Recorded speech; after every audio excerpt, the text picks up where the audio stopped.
That's yeah. It's not 1,000 words. Is it? 1,000? Yeah. 5,000. Hopefully. Because I can reach her. But how long is the excerpt? I don't know. I think you're good. I've like not finished it yet. I mean, come on, 15 papers. You started. Yeah. Yeah. What do you need intro for? Just be verbatim?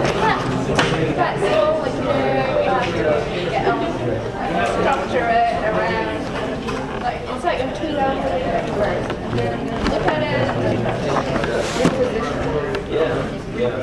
Okay, gang, we're ready. I have to write down. These random thoughts pass through my mind sometimes when I'm not here, so I jot them down and they show up at the beginning of class. Just 2 of them. I was shocked, and I've been told by a good bunch of friends of mine I shouldn't be shocked. It's just the state of, and I hope that you're going to find that insulting when I tell you what. That only 3 or 4 people in the room knew that the universe is not only expanding, but expanding faster and faster. It's just so, the picture of the world, it's not on your agenda at the moment, whatever. But for those of you who want a quick and easy and fun and very good sketch of how we got where the hell we are, and how what the world looks like now compared to what it looked like 3,000 or 4,000 years ago. There's a great book by a guy named Bill Bryson, which is called A Short History.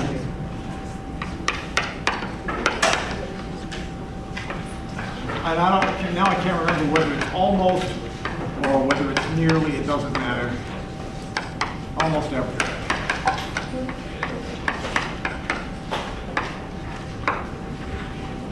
I'm pretty sure it doesn't have a single equation in it, except maybe it's got E equals MC squared. Everybody has to put that in the book. It's just a great read, and it has lots and lots of anecdotal information about things that scientists have gone through over the centuries, just what they've put themselves through in order to be able to carry out their investigations. This is fun. End of commercial for Mr. Bryson, who's not related to me.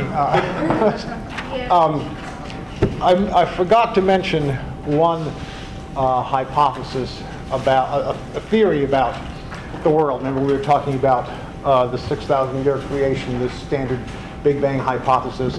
I told you about the guy who's thinks the thing was created 13 billion light years across, but it's only 6,000 years ago. The original version of that came from one of the 3 or 4 great philosophers of the 20th century, Bertrand Russell, who pointed out that there's nothing logically impossible about the idea that the universe was created 5 minutes ago. So that was his theory. It was just created, complete with all of our memories and all the rest of it, right? Just to throw it into the mix, right, and underscore the point that the difficulty is not to come up with a theory. The difficulty is to figure out which theories are good theories, which are better than others, and the like. Okay, we are now finally going to get to the dialogues. And we're going to spend a bunch of time on the first one.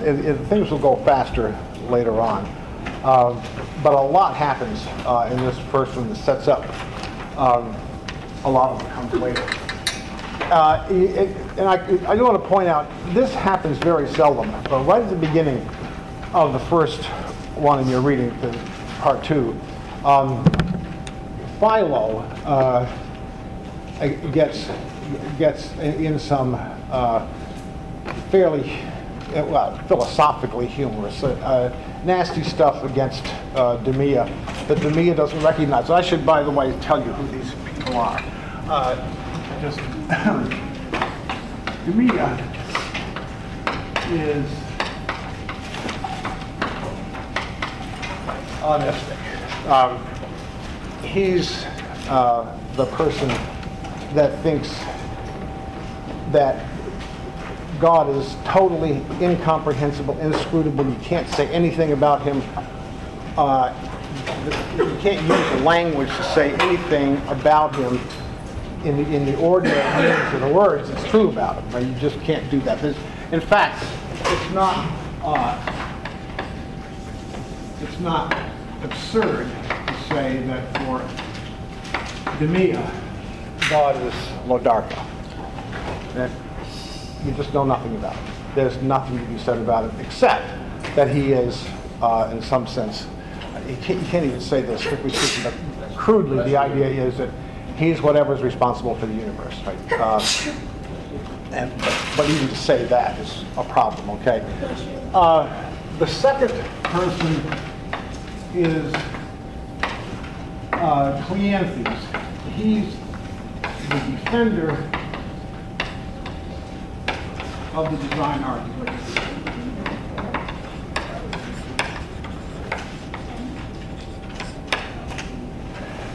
And the third guy, Philo, there are some philosophers who dispute this, but I think they're crazy. Philo just is Hume. And Hume is the attacker of the design argument.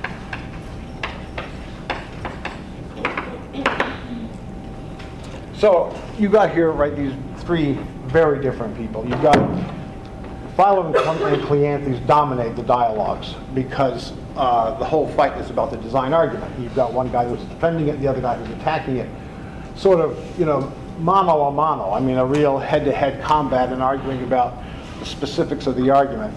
Demia pops in once in a while just to say he's just appalled that anybody would talk this way about God.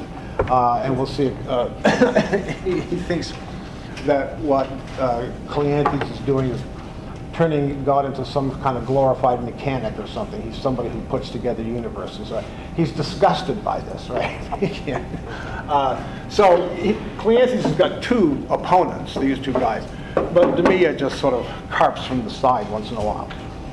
But at the very beginning, he says, Demia says, look, we are surely in this civilized group. The topic of our discussion is not whether or not God exists. I mean, this is just a given, right? The only thing that could possibly be worth talking about is what God is like, and let me tell you, we'll never know because you can't know. Okay, but at least we're not going to be talking about whether God exists. That's not the topic, right? And so what Philo says is, absolutely, Demia.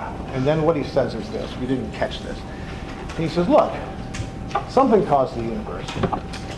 Whatever it is, we call it God. So obviously God exists. Right? The cause of the universe is something, and our name for it is God, and therefore God exists. Who could possibly argue with that?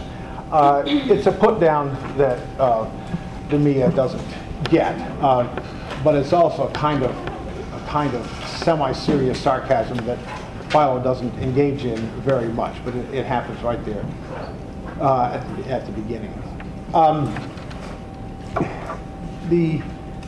He also agrees with Demia that we have absolutely no idea what God is like. But the reason he agrees with that is that Hume, as you'll see later on in this dialogue, Hume is in effect on the same team as the natural theologians. He thinks, if you want to find out what reality is like, go out and look. Think about what you find. See what you can figure out. That's the only way you can do it. But specifically, he's also belongs to a school of philosophy called Empiricism. In fact, he doesn't deserve the title anymore, but he was the ultimate achievement of the Empiricist school. Yeah. What did you say that Hume agreed with Demia about? Two things. One, there's no argument about whether God exists or not. And secondly, which I'm coming to right now, that we have no idea what he's like. And the reason that we have no idea is what empiricists, in a single crude sentence, an empiricist is somebody who thinks that the only way human beings have of acquiring knowledge about the world is through their senses. We're born into the world with nerve endings, And whatever happens with those nerve endings, whether they're in our fingertips or in our retinas or whatever, that's the only source of information we have. And so Philo says, look, our concepts, our ideas, the things we think with, are all derived from experience. Our perceptual experience is the only source we have for any idea. And we have no perceptions of God. Therefore, we don't have any idea what God is like. Right? So this is just a quick and dirty exchange that happens between them, in which Demia gets put down without quite realizing what's happening. So, to get to the serious part, at this point, Cleanthes comes in, and he and Philo are on the same page about how to go about figuring out what reality is like. Namely, you go out there and look. Cleanthes is, in fact, a natural theologian. Right? What you have to work with in trying to figure out whether God exists or anything else is what you can observe and stuff that you can understand and see is true. Stuff that you can see is true as soon as you understand it. Right? The two kinds of things that we are just capable of seeing the truth of. The things we can see are true by observation, and the things that we can see are true, like all squares have four sides, just because as soon as you understand it, you can see that it's true. Right? Things that are true by definition, I call them lots. So, sorry about this, folks. If I can find them. Yours truly is going to chew gum in front of you. The alternative is that I will swallow my tongue at some point. For some reason, my mouth is incredibly dry. Okay. The argument from design. It's the one that you have on the handout. The world is a great machine, divided into many sub-machines, etc. This is taken from, Cleanthes right here, early in part 2 of the dialogues. And this is the first place that Demia just erupts. You see, what are you talking about? You're going to draw an analogy between some kind of machinery and the universe, and you're going to figure out what God's like because he's like the people that designed this machinery. He's just disgusted. His idea is, if you want to try to prove that God exists, you have to deal strictly with what you can think of as sort of pure thought. You don't go mucking around in the mud out there or at a General Motors plant looking for people who design cars or whatever. You just use pure thought. So if he were going to give an argument for God's existence, it would be that one that we just raced by in 5 minutes one day, the so-called ontological argument, where you define God as the greatest possible being, and then you go through this argument and prove that the greatest possible being must exist. So he's not having any truck with this stuff that Demia and, the Cleanthes and Philo want to do. What Philo says is, look, there's nothing wrong with arguments by analogy. The argument from design is an argument by analogy. The claim is that the universe and human machinery are significantly analogous, right? They're similar. And therefore, probably they come from similar sources. There's nothing wrong with analogies, but there are good ones and there are some really, really bad ones. And what Philo's going to argue is that Cleanthes' analogical argument is a bad one. So he gives an example. If you know that in all the human beings where you've had a chance to observe this, that blood circulates in their bodies, then it's a perfectly good reason. That's a perfectly good reason for you to think that these two guys over here, Titius and Mavius, whoever they are, also have blood circulating in their body. I mean, they're human beings too. They're very similar to the people you've already checked this out with.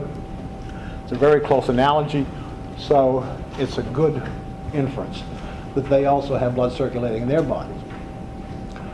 Now, if you go from the fact that blood circulates in the bodies of frogs and fish, suppose you've never sliced open a human being to see whether there's any blood, including yourself, right? If you knew the blood circulated in frogs and fish, and then you thought, well, human beings aren't all that different, so probably it circulates in human beings too. Him saying, it's another decent analogical argument. It's a pretty big difference between frogs and fish on the one hand and human beings on the other, but still, it's a reasonable inference. Now, if you, on the other hand, go from the fact that blood circulates in animals, and it's a closed system, right? So the blood just goes around and around in there, more or less.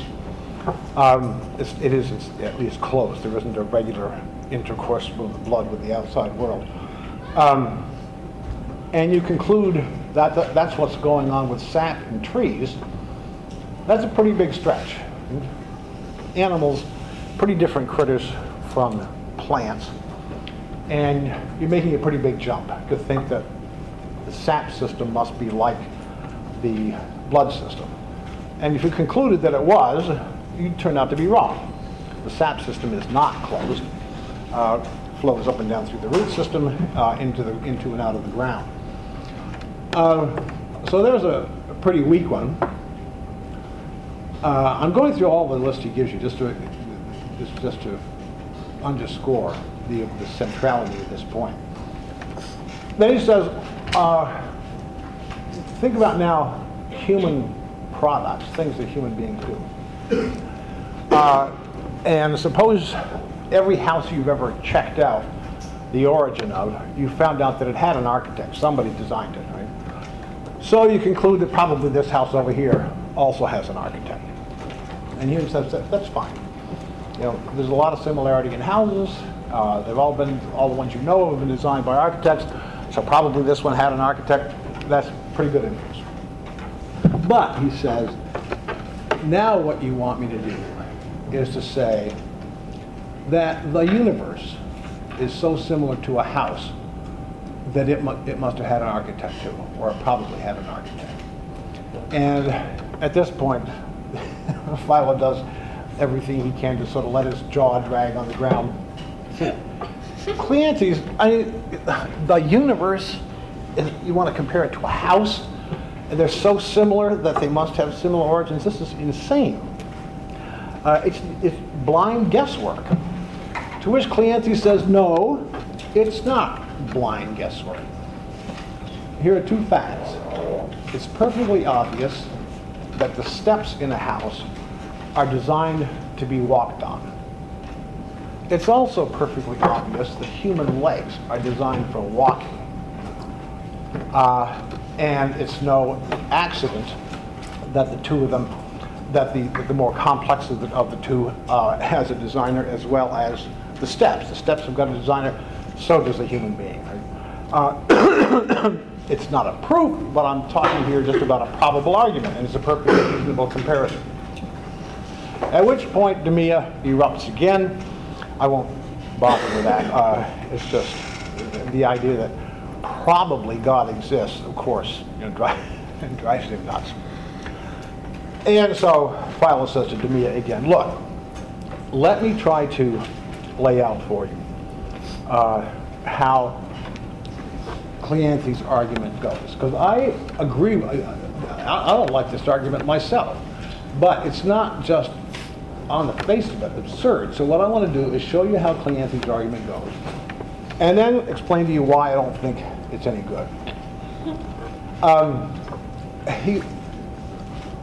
He says that we know what causes what in the universe. We figure out causal relations between things only by experience. The only way to find out what causes a particular event is to go out there and look in the world and study how the world works. Excuse me. And what Cleanthes is doing is doing just that. He's going out there in the world and looking at what causes what. He's pointing out that human beings, intelligent designers and manufacturers, cause certain things to come into existence. And what he wants to do is argue on that basis that probably the universe came into existence in the same way by a more intelligent and more powerful being.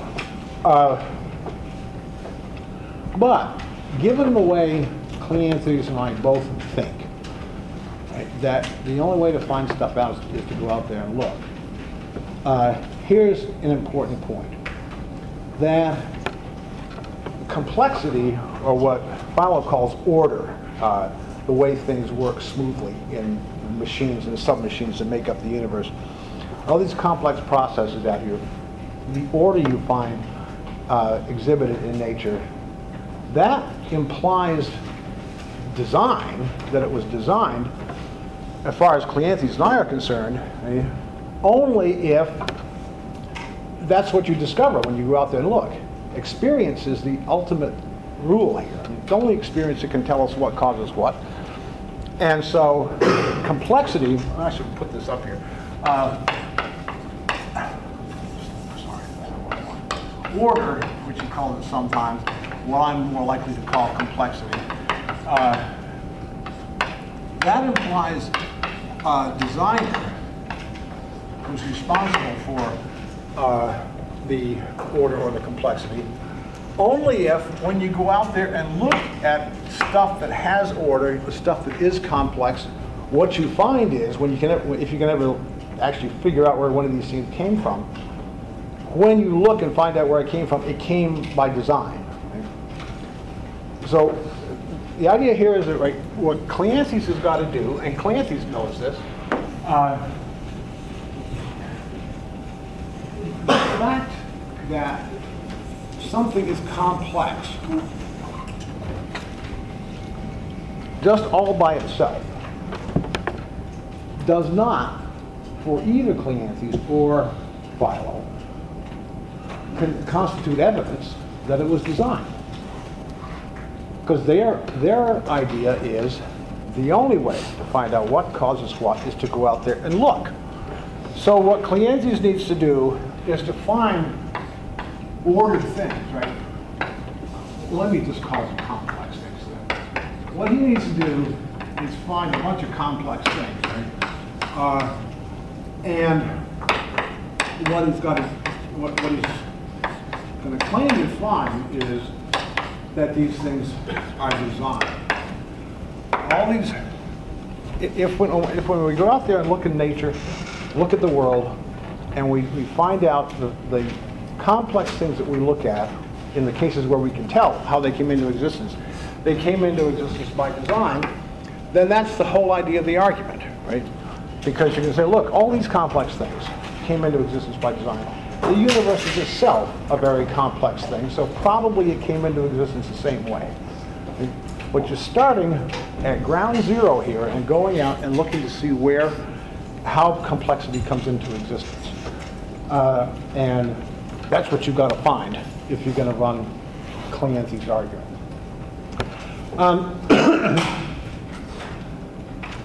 Now, a couple of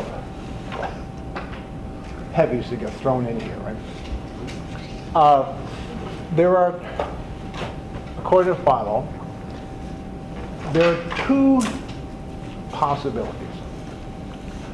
Let me preface that by saying this. These folks all think that there are two kinds of things in the world. There are minds and there's material stuff. Okay? And what Philo's now thinking about is, look, you can explain this complex thing in terms of this designer. This is a physical designer here, right? The design of this physical thing. But now you can also ask, right,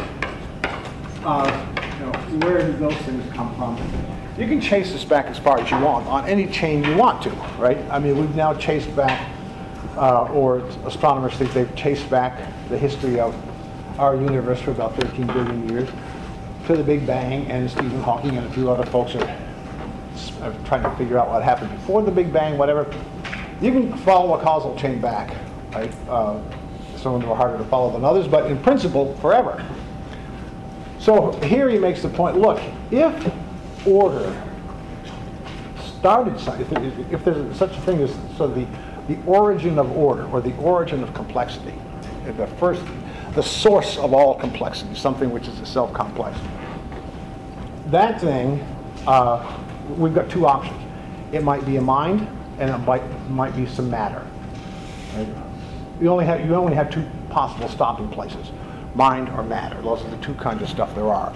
So just looking at it abstractly, there are two possibilities of how it all could have gotten started in the first place. It starts with a mind that's complex or some matter that's complex. And he says, Cleanthes says, look, matter does not organize itself. It's not self-organized. You can't be the original ordered thing because it can't get itself organized.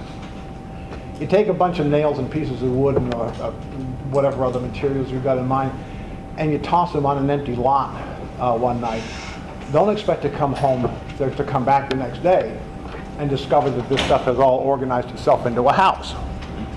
It's just going to be sitting there just the way you left it. So, and Cleanthes had actually made this point. Take a bunch of material, anything you want, and just throw it all in a room. It's not going to organize itself. On the other hand, the thoughts in the mind of a person do organize themselves. Human beings' thoughts don't consist of just scattershot. Well, if a mind can go bad, right? But in the normal case, your mind doesn't literally bunch in a completely chaotic and incoherent way from one crazy place to another. You make plans for the day. You debate with yourself about whether or not you want to do this weekend. Right? You have these organized trains of thought. That doesn't mean they're wonderful, but it does mean that they're organized. Right? You're not just thinking, well, I won't try to produce a random one on the spot, but it's not just sort of a series of random events that goes on in somebody's mind. So Cleanthes thinks, look, this is obvious. Minds are self-organizing entities. Somehow, these mental states of ours get themselves organized into coherent things, and matter doesn't. Yeah. I just got a question. So the whole thing about minds and material is only what they all believe that, or only Cleanthes and Philo. And Philo. We don't know what Demea thinks about that. Demea doesn't talk. He doesn't really get engaged with this. He just belly aches every once in a while about the whole discussion going on because he thinks it's demeaning to God. But Philo is against his views, though, right? Philo's against Demea's views? No, against Cleanthes, yeah. Cleanthes is defending the argument. Philo's attacking it. Right? And at the moment, what Philo's doing is laying out the argument, so at least Demea doesn't have any excuse to say he doesn't understand what the argument's supposed to be. Philo's trying to explain to him sort of how it goes. And so you get to this point. He says, look, Cleanthes just has this sort of obvious point to make, that thoughts in our minds do in fact get themselves organized, and hunks of matter don't get themselves organized. So originally, order occurs in mind, according to Cleanthes. There's no argument for this, but that's the idea. Of course, because it's God who's the original ordered, complex being who designs the universe. So now Philo goes back to his point about the good and bad analogies. Okay, and it winds up making the first noting the first sort of serious problem with the argument. He says here, the first point he makes is that some analogies are actually dangerous because small differences between things can actually also have huge differences in their consequences. If Hume were alive now and he were writing the dialogues, he would. The obvious example would be drug testing. Right? You start drug testing in lower animals, And you get up to the big shift finally, the last stage where you go from chimpanzees to human beings, and you actually have a remarkably close analogy. 98 point whatever percent of the DNA in chimpanzees and human beings is identical. Chemically, there's a huge similarity between us. Nevertheless, this transition, administering the drug to chimpanzees to human beings, is a big tense moment because the differences that are there can have dramatic differences in terms of the interactions with drugs. Right? And so that's the kind of point that that Philo's making here. Small differences, things that look small, can actually be of great significance. So that's just sort of a general point about analogies, and then he once again complains about there's no 98% similarity between the universe and the average house, right? If you were putting it in these terms. Second point he makes is this, that there are lots of causal processes in the world that have very complex outcomes. So why should we think that the mental process of designing something which has a complex outcome, why should we think that that's the model for the universe, right? You got the universe, it's complex, right? Grant that. Now what Cleanthes wants to do is say that the complexity of the universe should be compared to human artifacts and machinery, and that the process by which the two sorts of things come into existence are similar, just as the things themselves are similar in being very complex. And so Philo's point here is, look, lots of processes produce complex outcomes. Okay? Why should, what reason what justification does Cleanthes have for zeroing in on intelligence and design? One that's actually going to come up later on, one complex, relatively complex, you're going to think I'm making a joke now, maybe I am, hadn't intended to. One relatively complex process that has a complex outcome is sex. And sex, in favorable circumstances, produces human beings, which are very complex. On a much simpler level, but an example that in a way surprised Hume himself didn't use because, snowflakes. Those of you who didn't grow up north may not know that the legend is, God knows, obviously nobody actually knows this, but the legend among those who once lived up north is that no two snowflakes are the same. Nobody has ever photographed two identical snowflakes. They're staggeringly complex hexagonal figures, quite stunning, and they're produced by weather. There's no intelligence behind them. Diamonds are produced by great pressure under Earth. Crystals are produced various ways. So there are various processes in the world that produce complex things. So how can you choose between them? And how can you decide that the design process by which Chevrolets come into existence, or Cadillacs, whatever, is the right process? But now, Philo raises the first problem with this argument that you just sort of have to recognize it's a legitimate problem to point out, but you just sort of have to swallow it and not think that it sort of just abolishes the argument from the beginning. He asks this question: why would anybody think, why should we think, that some process that goes on inside the universe is a model for the process that produced the universe in the first place? And he has a very quick example that he uses here. He's got a couple of them, but the one I always remember is nobody would think that a good way to figure out how human beings come into existence, or how this particular human being came into existence, would be to put them in the laboratory, get them to lie still for a little while, and then figure out exactly how that hair is growing out of that person's scalp. Right? And then say, see, this is how this human being came into existence. They grew out of a follicle the way this hair is doing. So, I mean, it's a, a dramatic kind of illustration to make the general point that he's making here, that there's something questionable about thinking that a process that's going on inside a universe which is already in existence is a model, that there's any reason to think of it as a model for a process by which the universe came into existence. Why would there be any analogy at all between any processes internal to the universe, and the process by which universes come into existence? And for some reason, it just occurs to me now to think about the example of a galaxy, right? Galaxy is a great, big, enormous, complex thing.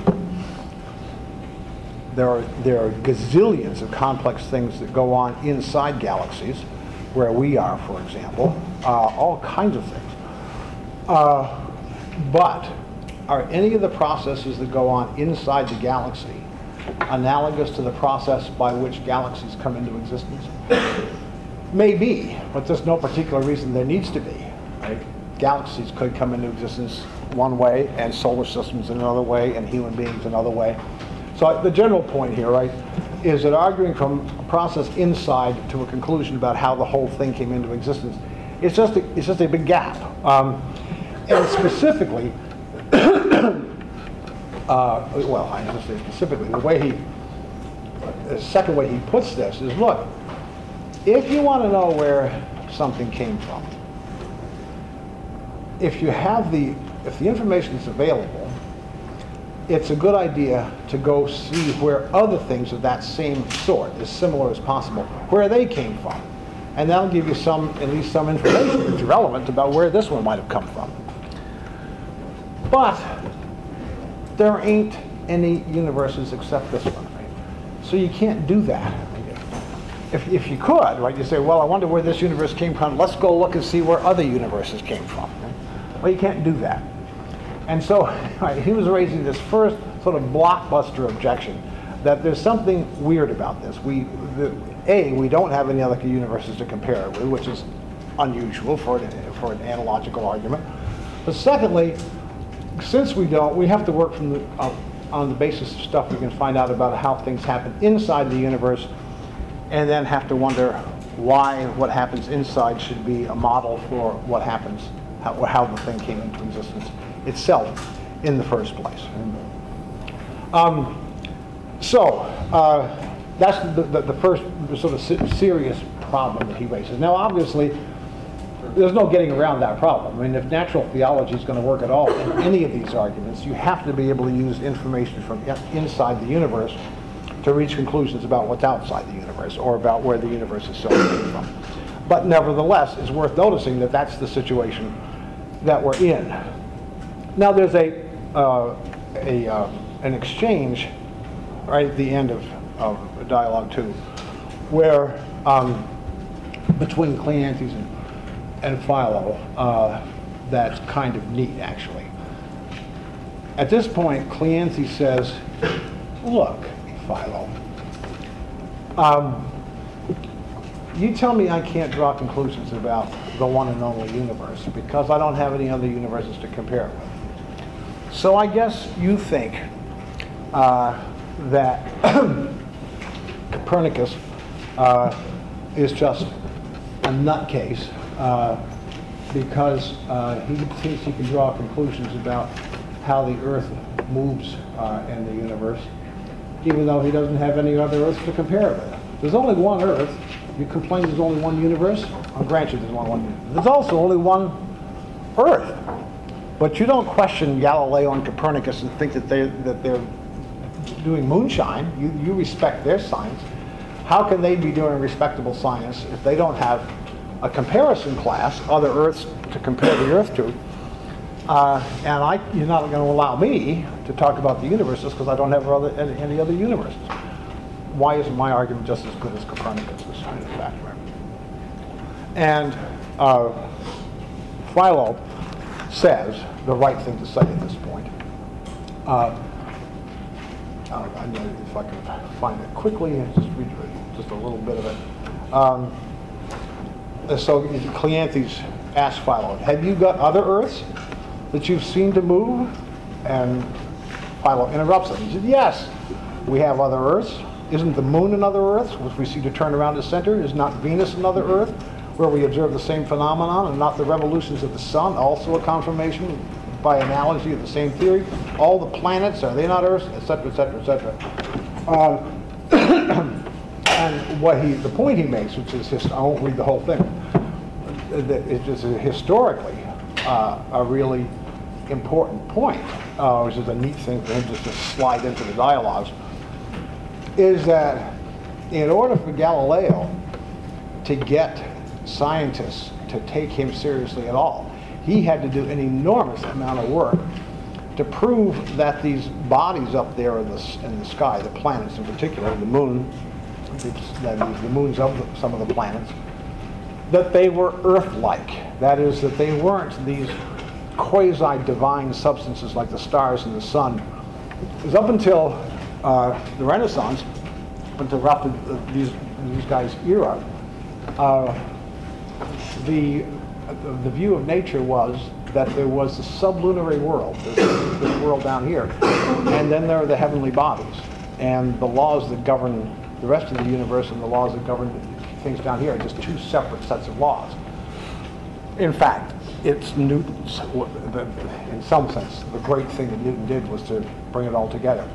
But before that, what Galileo had done with his telescopes was to get them to see enough irregularities and various kinds of movement on the surfaces of these bodies, and the mutual eclipses. Once you understand that that's really what's going on here, is that the Earth can eclipse the moon can eclipse the Earth. You had to get them to see that in a certain sense there were other Earths. There are other Earth-like objects, right, that he could compare it with. So anyway, that's what happens at the end of that dialogue. Is Philo is just underscoring this fact, which, as I say, you just have to grant that we have to work from inside the universe. We can't compare the universe with other universes. We may think that there are other universes. That's another issue. Okay, so Cleanthes starts the next dialogue by saying, look, he's granting Philo that in fact he's right about Galileo having to prove that these other bodies up there were not starry, fiery things, but they were actually Earth-like. They weren't sources of light. They weren't incandescent. Light was reflected off them, but they didn't generate light, etc. He said, yeah, you're right. Galileo did have to point all that out. But nobody ever had to work to show the analogy between nature and human artifacts, between art and nature, as he puts it. Right? It's just obvious. For Cleanthes, it's just as obvious as the nose on your face. To mention this thing again that we're going to take a quick look at after we finish the dialogues, William Paley's essay, where he compares the human eye and a mechanical watch, is well, it's the most famous example from the heyday of this argument. That it's just obvious, as you see when you read Paley. I mean, he's just agog that anybody could have any questions about this. Obviously, right, the watch is designed to do what it does, and it's just blindingly obvious that a human eye, far more complex, is also designed to do what it does. And I mean, you can't sort of argue for that, right? It's just so obvious, which is what Cleanthes is saying here. And to underscore his point, he does this. He asks Philo to imagine a couple of scenarios. He says, suppose on one fine day that you're lost in thought wandering around the countryside, and a voice comes out of the sky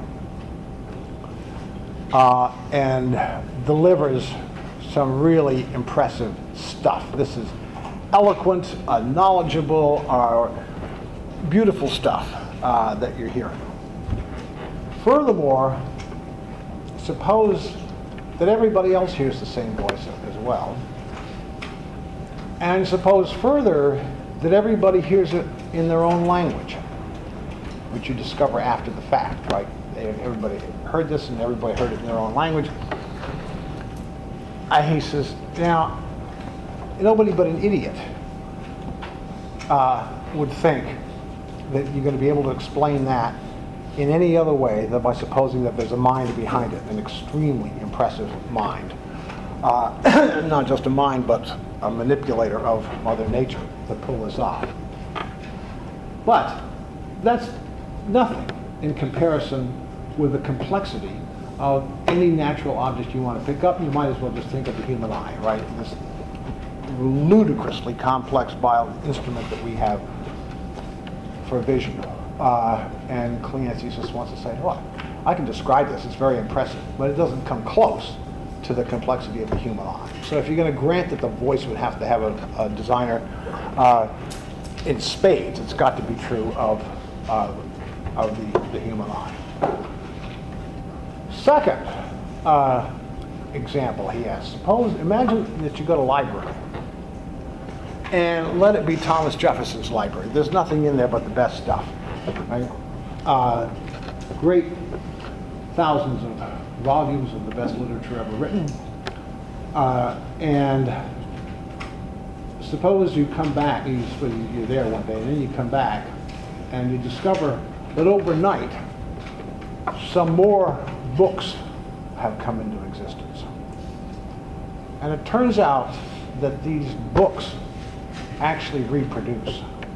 They don't reproduce themselves, they produce more books. He says, look, the books themselves, the original books, are astonishing things. Obviously have first-rate minds behind them. But now, you've got to explain how there can be a book which is already magnificent, but also has the capacity internally somehow to produce other magnificent things, which are distinct from itself. Once again, in spades, you must have an even more impressive source than you have for the original library. And the idea is that that's exactly what you have in Mother Nature. A tree is a very impressive thing. But among the things that a tree can do, besides sitting there and being impressive, is it can produce more trees. And so what's behind that whole operation has got to be even more impressive than what's behind just one tree. Right? You've got not just things that are intrinsically complex, but they have the capacity to actually reproduce themselves. Excuse me. So again, very impressive stuff, and Cleanthes wants to insist, nevertheless, that is not as impressive, anywhere near as impressive as just the internal structure of a human eye. Now, that's, Demea jumps in, and I'm just going to skip over it. He jumps in one more time, belly aches. But Philo doesn't say anything. He doesn't respond to Cleanthes. Which is kind of interesting. I mean, you might get the impression reading the dialogues, you might perfectly well get the impression that Philo is kind of stumped here, that he doesn't know how to respond. He doesn't think these things that he describes, it doesn't suggest that they're impossible. It doesn't deny that if either of them happened, they'd be extremely impressive. But the question is, and this is my question to you, and you already have the answer if you've been awake since the beginning of class to this. It may not be easy to find it, to pull it up, but you've got it. What would Philo have said? Well, let's say, what should he have said, given what he said about how he himself goes about thinking about these matters? What should he have said to Cleanthes? Cleanthes, let me be clear, Cleanthes wants to say, look, the human eye is more impressive than the voice in the clouds things, more impressive than the self-replicating library, both of which you agree would have to have minds behind them. Either the voice or the library has to have intelligence behind it. The human eye is even more impressive. Therefore, you have to admit that it would have to have intelligence behind it too.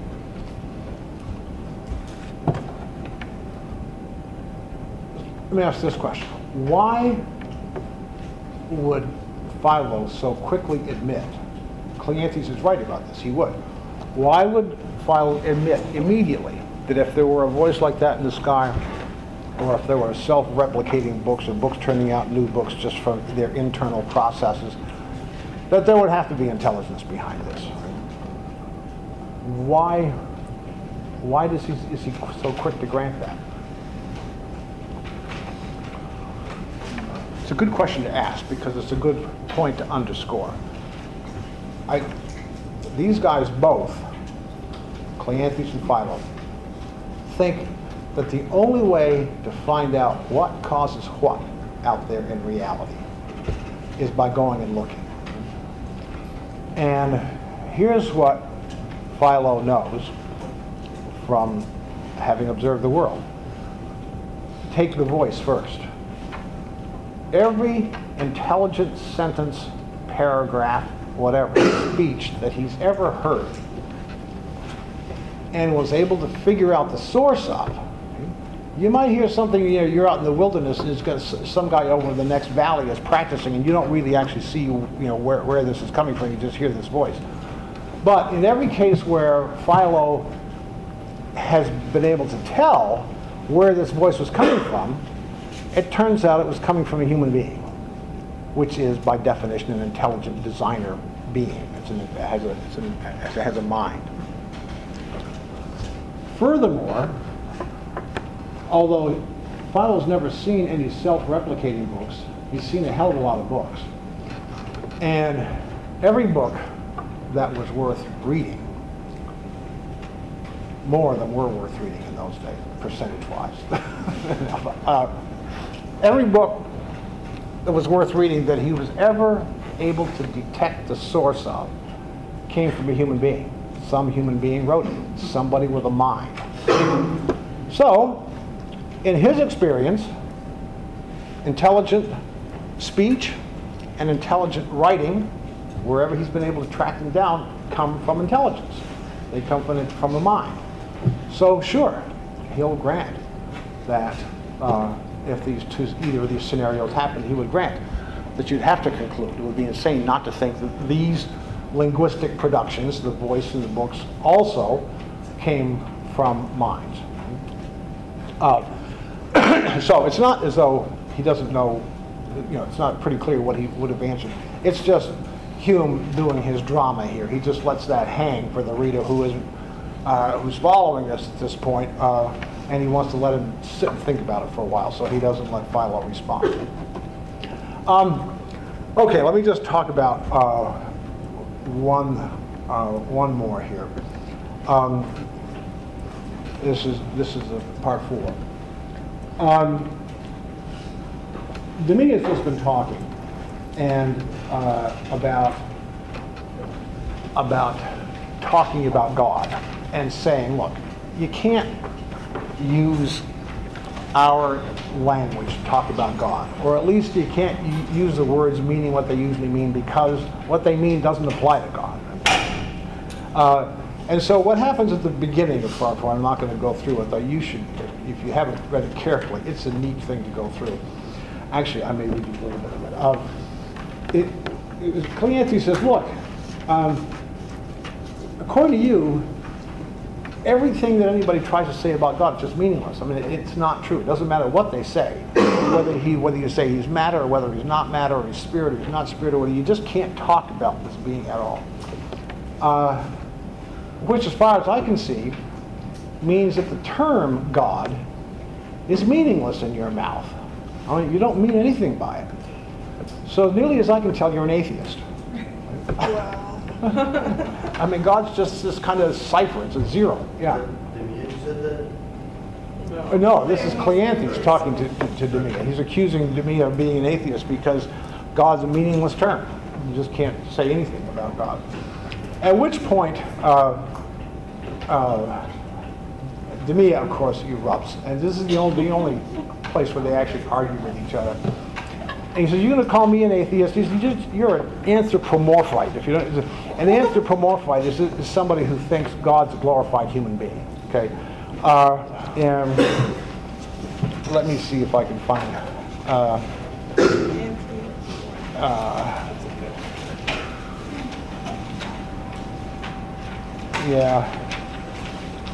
and this isn't that one. This is the one place where Demea gets to talk for a minute. Cleanthes, consider what it is that you assert when you represent the deity as similar to the human mind and understanding, right? Cleanthes does. He's comparing the designing of the universe to the designing of a human machine.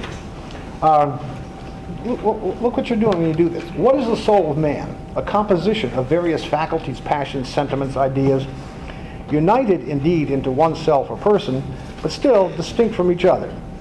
When it reasons, the ideas which are the parts of its discourse arrange themselves in a certain form or order, which isn't preserved entire for a moment. So you have some certain thoughts that come together for a moment, and then they sort of you move on, right? There's no constancy here. New opinions, new passions, new affections, new feelings arise, which continually diversify, change the mental scene, right? That everything's changing all the time. And produce in it the greatest variety in most rapid succession imaginable. How is this compatible with that perfect immutability, unchangeability, and simplicity which all true theists ascribe to the deity? By the same act, now this is traditional people talking about the deity. By the same act, they say, he sees past, present, and future. His love and hatred, his mercy and justice are one individual operation. He is entire in every point of space and complete in every instant of duration. No succession, that is, no one thing after another, no change, no acquisition, no diminution. What he is implies not in it any shadow of distinction or diversity. What God is doesn't have in it any thing. This part of it is slightly different from that part. I mean, there's just this uniformity, absolute uniformity. And what he is this moment, he ever has been and ever will be, without any new judgment, sentiment, or operation. He stands fixed in one simple perfect state, nor can you ever say with any propriety that this act of his is different from that other, or that this judgment or idea has been lately formed and will give place to a different idea or judgment later on. You can't say stuff like that about God. So, you have these two guys. And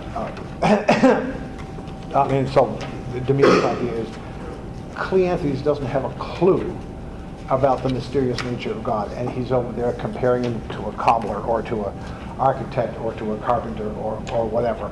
And so they're each calling each other atheists, because of course Demea thinks that a glorified human being, if you think of that as God, you are the one who's the atheist. You don't have anything like an understanding of what God is.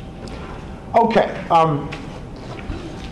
where are we? Yeah, we may not get through this because this is a little bit, slightly tricky. But so that argument happens at the beginning, and then Philo gets into the discussion, and he says, "Look, Cleanthes."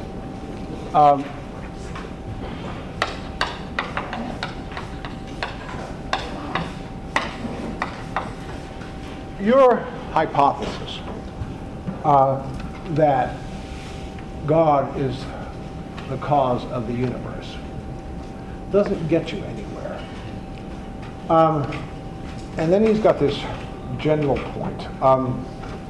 And maybe I'll make this and then stop and we'll come back. Well, anyway, we'll see in a minute. He wants to talk about two things that are important in a human being's range of ability and how to think about reality. One is reason itself, just your thinking capacity. And the other is, once again, experience, or your ability to observe the world. And he says this: reason doesn't tell you anything about cause and effect. This is going to come up more than once again. Pure reasoning, just sitting often in your little ivory tower and just thinking whatever thoughts you want to think, you are never going to be able to figure out anything about the world that you didn't already know. What reason tells us about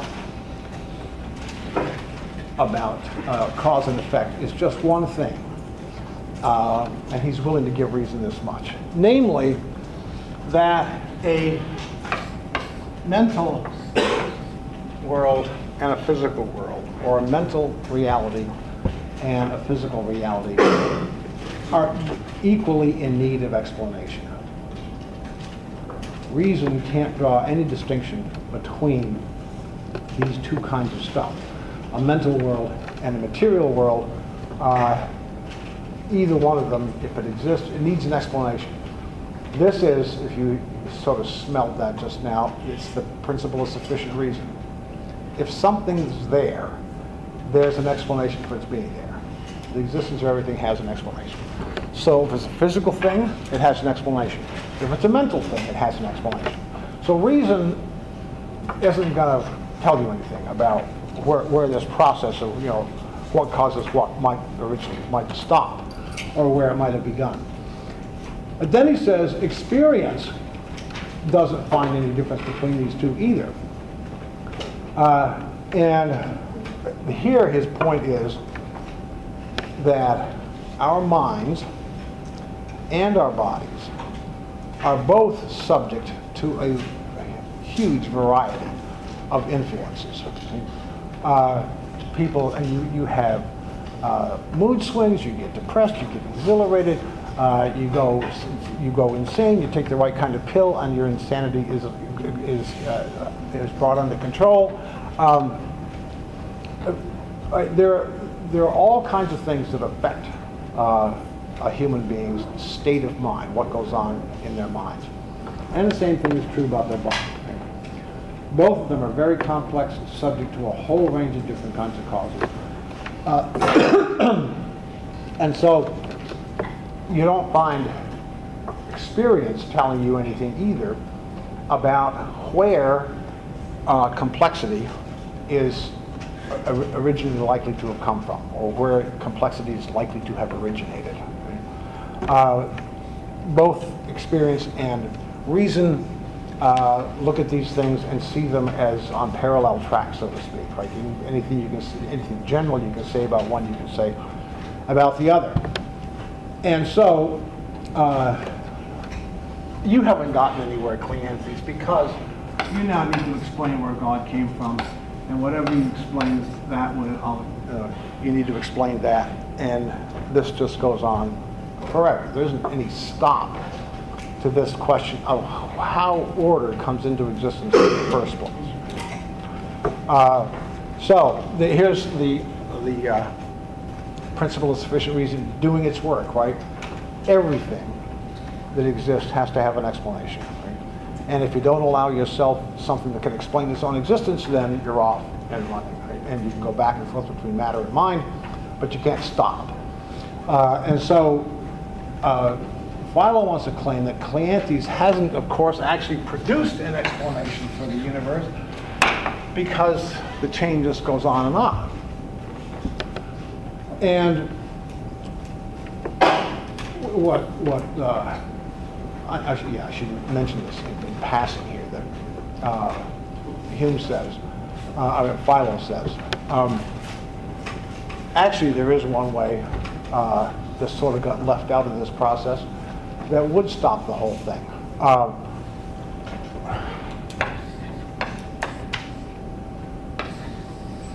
just let the universe and God be the same thing. This is actually a serious view in the history of philosophy. Mr. Spinoza thought something like that. Then you don't have a problem. I mean, there they are, right?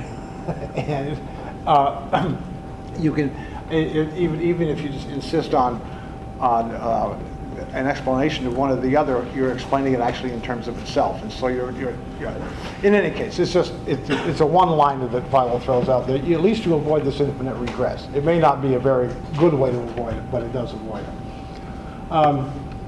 But you, Cleanthes, don't take that route. You want to say that God is in fact the origin of the universe, and so you've got a problem because you haven't explained anything. And Cleanthes makes a very solid point here, which we'll see at the end comes back when you try to sort this whole argument out. Cleanthes says, look, the fact that I haven't given you an explanation of where God came from. He doesn't say the idea is absurd. He just says, I grant you, I haven't explained where God came from.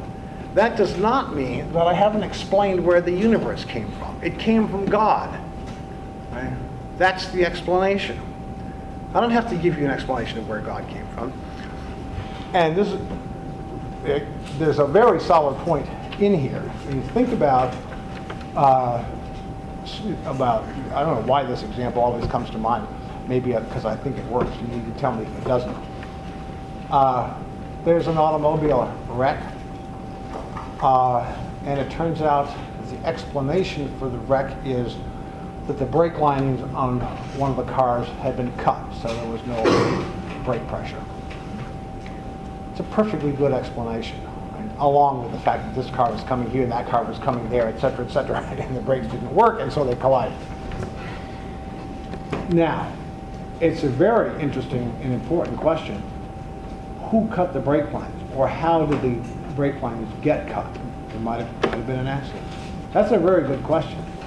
But the fact that you can't answer that question, maybe you're never going to be able to answer that question. That's not going to change the fact that you have explained why the accident happened. It happened because the brakes didn't work. Right? So, somewhere in here, whether it applies to this case or not, that's another question that we're going to come back to that. In fact, it's at the heart of this whole thing, and half you're going to split your brains trying to keep a couple of things separate here. It's hard to do, actually. But just for the moment, Cleanthes has got a solid point here. There is such a thing as explaining something without being able to explain the explanation. Right? And the question whether he's done it here is what's still up for grabs. So we'll pick up there next time. Anybody came in late, doesn't know there's a paper due, there's a paper assignment.